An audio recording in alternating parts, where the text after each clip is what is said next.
Welcome to our day 2 of our EVS lecture, and in previous lecture we learn about living things and non-living things. We learn about our environment, or we learn about in what groups which things are divided. Okay, so today we are going to learn the relationship between all the things in the environment. देखो environment में जितनी things है, living हो या non living हो, उसके बारे में आज उसका रिलेशनशिप हम देखेंगे. उसमें क्या रिलेशनशिप है या फिर उसमें क्या जो बोलते ना क्या वो दोनों एक दूसरे के ऊपर डिपेंड है, वो हम देखेंगे. उससे पहले यूज योर ब्रेन पावर. बहुत दिन हो गए आपका दिमाग चला नहीं, तो अभी चला. Railway engine goes to and fro, it is living और नॉन लिविंग. देखो रेलवे इंजन है वो मैंने बोला था आपको लिविंग थिंग मूव करती है, बराबर. तो रेलवे इंजन भी मूव करता है, तो वो लिविंग हुआ या नॉन लिविंग हुआ, बताओ. तो कोई बोल रहे होंगे लिविंग, कोई बोल रहे होंगे नॉन लिविंग. तो मैं आपका डाउट क्लियर कर रही हूँ.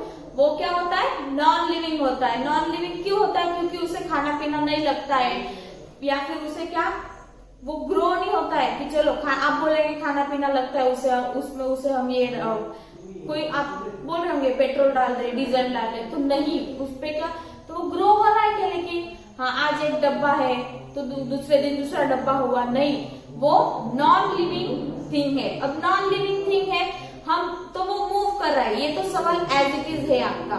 तो वो क्या कर रहा है?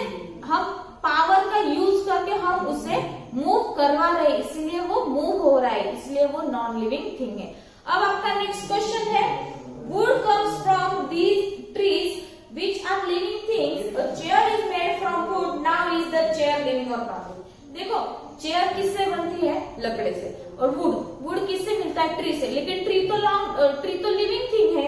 फिर अगर लिविंग थिंग से ही आप अगर कोई थिंग बना रहे हो, कोई चीज बना रहे हो, तो वो लिविंग है या नॉन लिविंग है?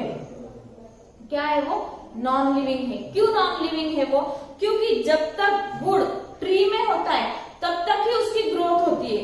जब तक वुड ट्री में होता है तब तक ही उसकी ग्रोथ होती है, तब तक ही वो लिविंग थिंग होता है. अगर ट्री से उसका कनेक्शन टूट जाता है या फिर उसको हम सेपरेट करते हैं, तो वो क्या हो जाता है? नॉन लिविंग थिंग होती है. कभी देखा है सिर्फ वुड, कोई भी वुडन ब्लॉक है उसको हम पानी डाल रहे हैं या वो ग्रोथ हो रहा है? नहीं. तो वो किसमें कन्वर्ट हो रहा है? नॉन लिविंग थिंग में कन्वर्ट हो रहा है. फॉर एग्जाम्पल, और एक एग्जाम्पल देखो, हमारा हाथ है, हमारा हैंड अगर हाथ से कट हो गया या फिर काट दिया हमने, तो ये लिविंग रहेगा. तो जब तक हमारे बॉडी को अटैच रहेगा तब तक ही ये लिविंग रहेगा. अगर ये कट हो गया तो इसमें कुछ मूवमेंट ही नहीं रहेगी, उसमें ग्रोथ भी नहीं रहेगी, तो वो लिविंग हो गया. नॉन लिविंग तो वो भी नॉन लिविंग थिंग हो जाएगा. सो कैन यू टेल, अब नेक्स्ट है आपका, can you tell Which birds do you see in your surrounding? अब आपको बताना है कि आपके सराउंडिंग में कौन से बर्ड्स है. सोचो और बताओ. आपके पास 2 सेकेंड्स है. आई होप आपने सबने सोच लिया है. अब मैं बताती हूँ विच बर्ड्स डू यू सी. देखो स्पैरो देखते हैं, क्रो देखते हैं, फिर क्या अलग अलग पैरट्स देखते हैं, फिर क्या बोलते हैं आप, बहुत सारे अलग अलग देखो कबूतर देखते हो, अलग अलग बर्ड्स आप क्या करते हो? देखते हो. सो नेक्स्ट है, can you name some things that are made from stone. Stone से जो भी कुछ बनता है वो बता सकते हैं आप? स्टोन से कुछ बना है? सोचो और बताओ.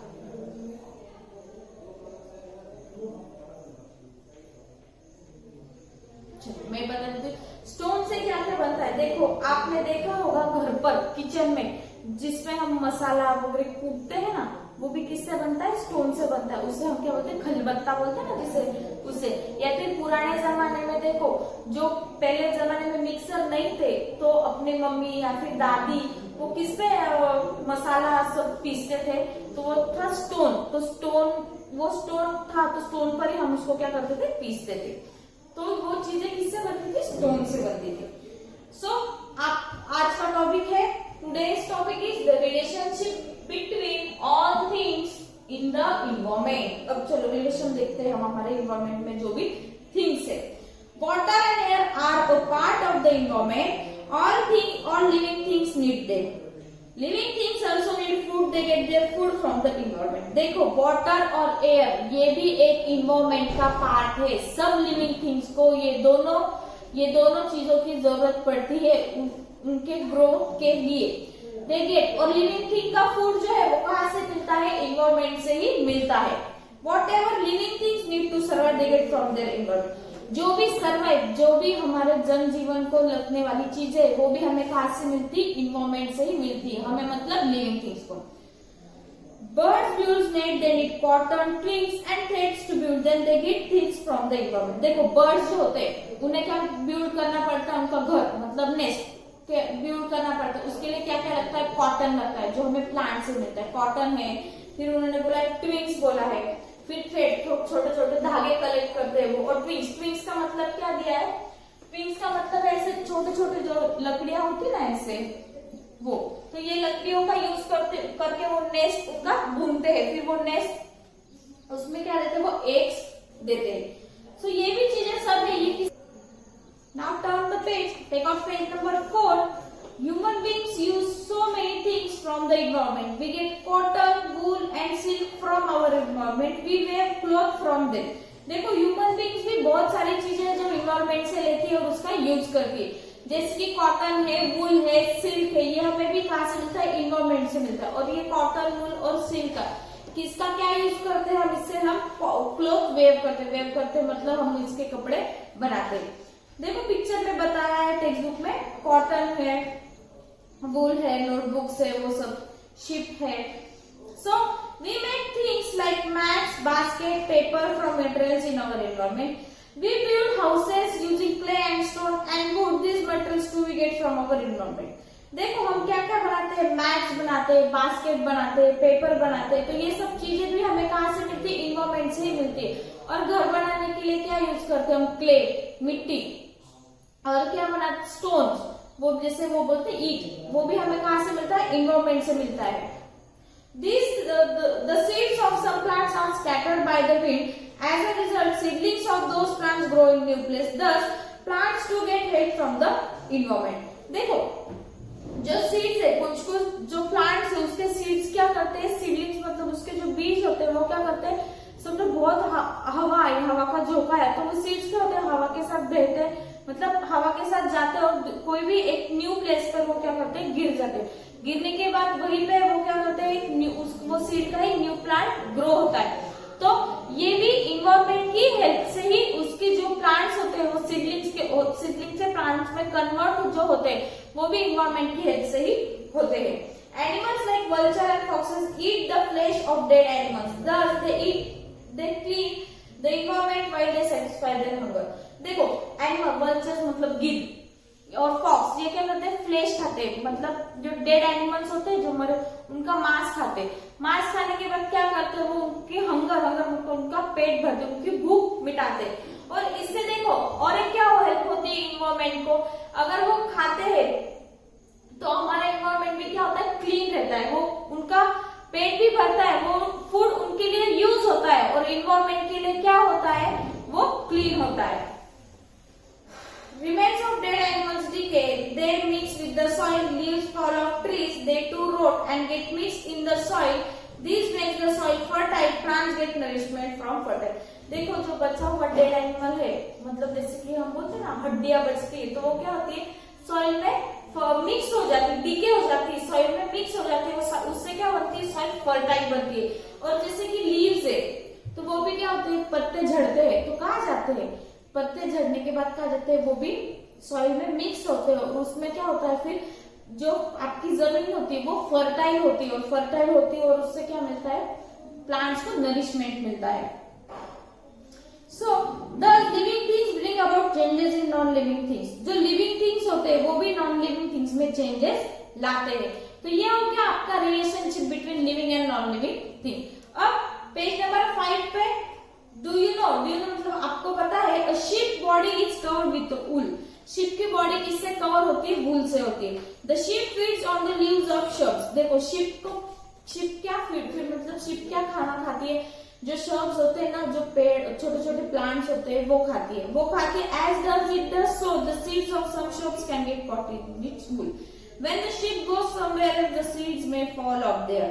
Thus, the ship helps new seedlings of the shrub to grow in many different places. In this way, the sheep, which is an animal, and the shrub, which is a plant, help each other.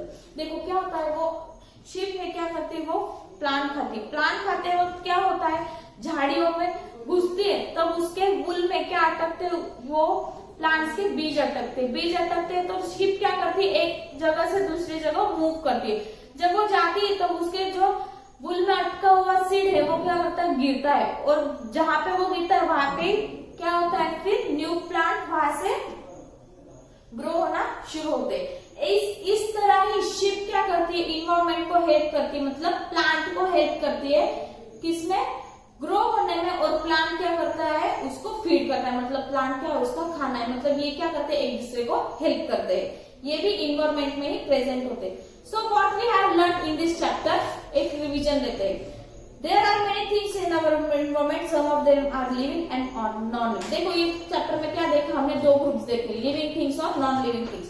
Living things can move on their own, living things खुद ही move हो सकते।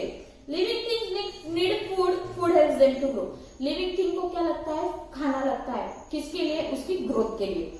Living things produce young ones like themselves. देखो living things क्या करते हैं, खुद ही उसके यंग वंस प्रोड्यूस करते हैं, बनाते हैं।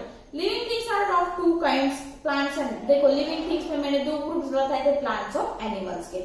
Living thing gets all they need from their environment. Living things को जितनी भी चीजें लगती है वो कहाँ से मिलती है, सब इन्वायरमेंट से मिलती है। Living things bring about changes in non living things too. Living things जो भी कुछ करता है तो उसमें किसमें चेंजेस होते हैं, नॉन लिविंग थिंग्स में भी चेंजेस होते हैं। All things in the environment depend upon each other. सब लिविंग, ऑल थिंग्स मतलब living thing, non living thing, ये सब किस पर डिपेंड है, इन्वायरमेंट पर भी डिपेंड है, और ये क्या एक दूसरे पर भी डिपेंड है। Always remember the need of all living things are fulfilled by things in their environment. Such a thing should not be allowed to go waste. We must take care that we do not cause harm to the environment. देखो हमारी जो जरूरत है वो कौन fulfil करता है, हमारा इन्वायरमेंट। तो हमें क्या करना चाहिए, जो भी हमारे इन्वायरमेंट से चीजें मिलती है उसे हमें वेस्ट करना नहीं चाहिए, उसे संभल कर यूज करना चाहिए, उसकी क्या करना चाहिए, केयर करना चाहिए, और इन्वायरमेंट को हार्म नहीं पहुंचाना चाहिए। So students, here our chapter is and, यहाँ पे खत्म हो चुका है। मैं आपको इसके क्वेश्चन आंसर्स नोट्स के थ्रू प्रोवाइड करूंगी। लेसन को अच्छे से रीड करना है। आज के लिए इतना ही, थैंक यू।